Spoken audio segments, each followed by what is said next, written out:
In the last 48 hours, this very information or news has been on the internet space, but unfortunately, it is not trending. I have wondered, why is this news not making headlines on the Nigeria mainstream media?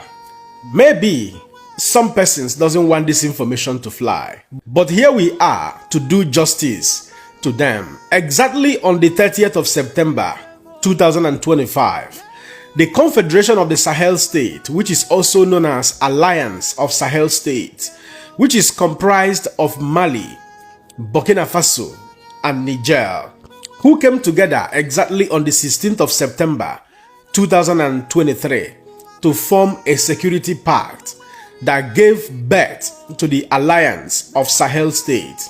That is to say that these three countries continue to share security intelligences together. As we speak, they are on a mission to wipe out insecurity from the Sahel region. And do not also forget that these three countries have pulled out of the ECOWAS bloc. That is to say that they are currently former members of the ECOWAS. And the governing template in these three countries are currently being controlled by the juntas. Do not forget that all these three countries have all passed through, military coup, which led them to where they are today. A typical example is that of the Burkina Faso. After the successful, military coup, General Ibrahim Traoré became the current, what you can call the president of Burkina Faso in the material world of today. Now, here are the deals.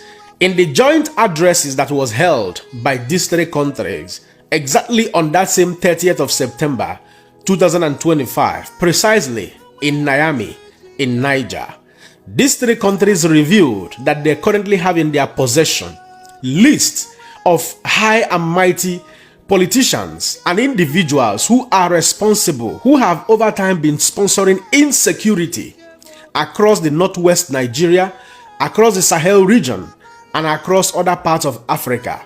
They maintain that they have this very list in their possessions and will make it public as soon as possible, even though in that very joint addresses they went further to mention a few names of persons in Nigeria, which will eventually put you in a shock because of the names of the high-profile individuals that was mentioned in that very joint addresses. They equally made it public that they have arrested gun runners, those who are into gun businesses across northwest Nigeria, across the Sahel region, and other parts of Africa. They have arrested, some of them, and they confessed to the crime and revealed names of persons behind their heinous, illicit businesses across Africa. Well, good people of Nigeria, in that very joint addresses, the three presidents of these very three nations were all present.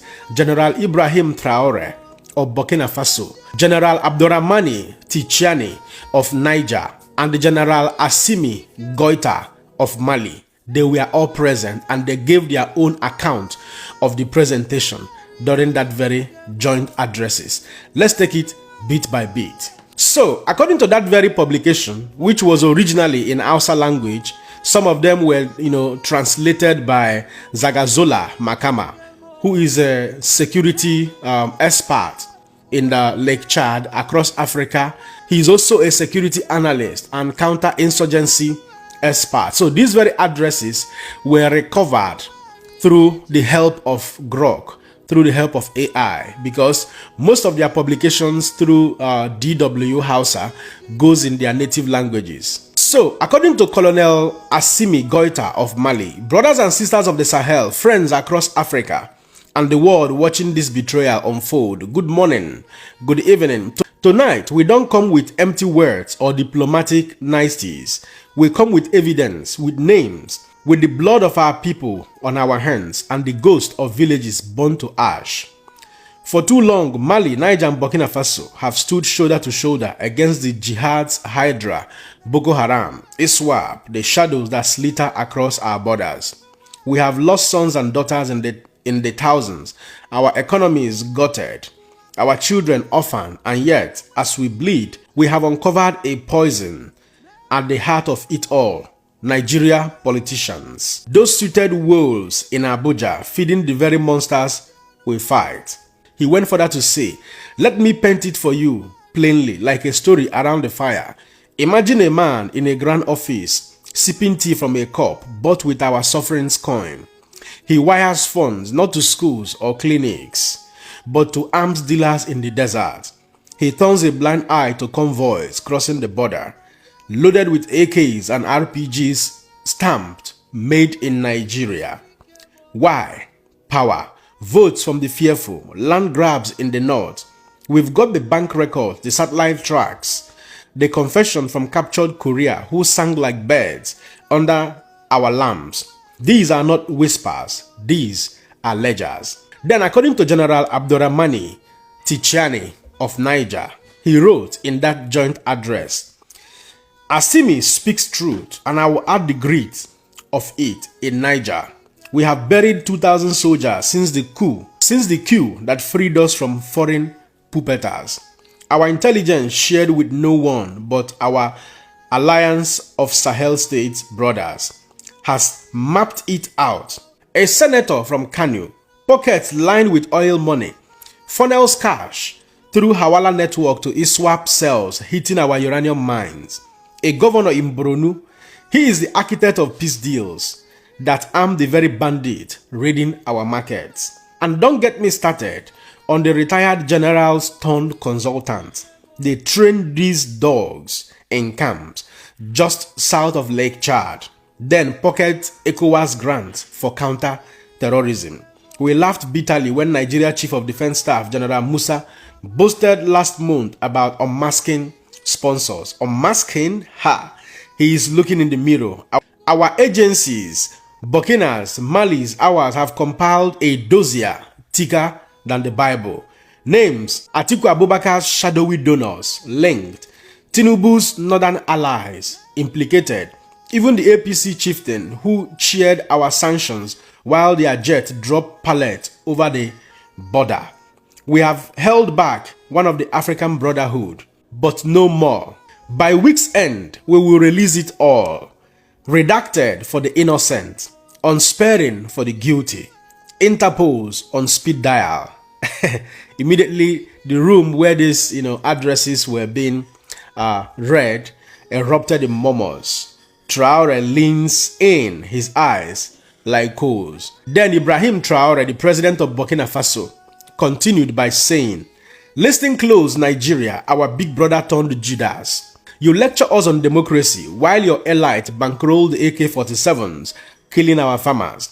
In Burkina, we have got mass graves with bullets from Lagos factories. We have intercepted calls, send the boys north, and the elections coming. This is not geopolitics, it is treason against Africa. The Sahel rises united. We invite honest Nigerians, soldiers, journalists, youth to join us, defeat, testify. But to the sponsors, your villas in Abuja won't shield you. Your private jets to London, grounded. The people know now. To ECOWAS, to the AU, wake up. This cancer spreads from Nigeria's elite to our sons.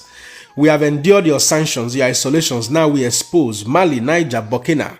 We fight for a Sahel free of terror, not fueled by it. And Nigeria, heal thyself or step aside. The desert does not forgive anyone. The desert does not forgive no one." This was how Ibrahim Traoré, ended his addresses. The desert does not forgive no one. It's a very deep statement. Well, if you have been following me in this channel, you would have realized my stand on the insecurity in Nigeria. I said no president has ever come to this country to fight insurgency, insecurity as promised, and ended up doing the job that is expected. Since after Goodluck Ebele Jonathan, who would have, decisively, do what needed to be done, either gradually or fiercely, to end insecurity. But his administration was politicized by the same APC government. And then they campaigned that Buhari was coming as a messiah to deal with insecurity. At this point, it is safe to say to all Nigerians that without Boko Haram, Buhari may not have won that election of 2015. Without Boko Haram, without the advent of Boko Haram in the scene, it would have been very difficult And this is why many people, allegedly have linked the, advent, the emergence of Boko Haram to the APC government. Many Nigerians have done that. And if you listen carefully to these very speeches from these very three presidents, you will begin to have a reason to believe some of those things that has been alleged over time. I also remember that some years ago, United Arab Emirates released names of Boko Haram sponsors in Nigeria. I'm pretty sure the questions on the lips of many Nigerians would be, what did the government of the day do with those names?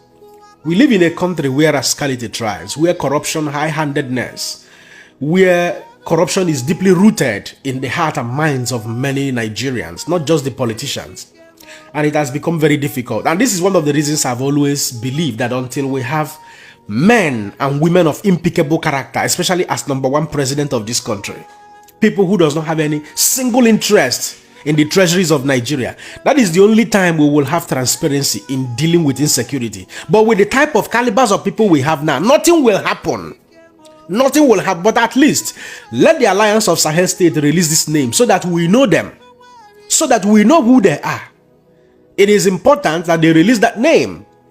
You will see. You see how they mentioned the article shadowy donors, APC chieftains, as well as Tinubu Northern allies. Who are these people? So let the Sahel state release this name so that at least Nigerians will have a transparency on that once more. Even though many Nigerians already have an idea of the dynamics and the sponsors of terrorism and insecurity in Nigeria. But at least that will give us another opportunity to call out the government of the day.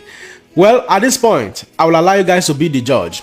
Don't forget to let me know what you think in the comment section and share this video. Man, another person see him. God bless you.